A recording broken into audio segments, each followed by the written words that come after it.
అమ్మ ధనుర్మాసాన్ని శూన్యమాసం అంటూ ఉంటారు కదా! ఎందుకని? ఎందుకని అంటే అమ్మా ధనుర్మాసం అంటే మనకి సూర్యమానం, చాంద్రమానం, బార్హస్పత్యమానం 3 ఉన్నాయి కదా! హ్మ్. మనకి పున్నమి చంద్రుడికి దగ్గరగా ఏ నక్షత్రం ఉంటే ఆ నక్షత్ర నామాన్ని బట్టి ఆ మాసానికి నామం వస్తుంది. అది ఉదాహరణకి పుష్యమాసం అనుకోండి. పుష్యమి నక్షత్రం ఉండటం వల్ల పౌష్యమాసం, పుష్యమాసం అంటూ ఉంటాం. హ్మ్. అదేవిధంగా ధనుర్మాసం అంటే సూర్యుడు ధనుస్సు రాశిలోకి ప్రవేశించటం వల్ల అంటే ఇక్కడ సూర్యమానాన్ని బట్టి హ్మ్. అన్నమాట.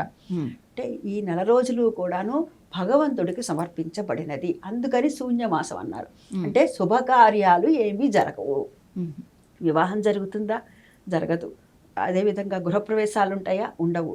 ఇది దక్షిణాయనం. కాబట్టి ఉపనయనాలు ఉంటాయా? మళ్ళా ఉత్తరాయణం వస్తే గాని ఉపనయన సంస్కారాలు ఉండవు.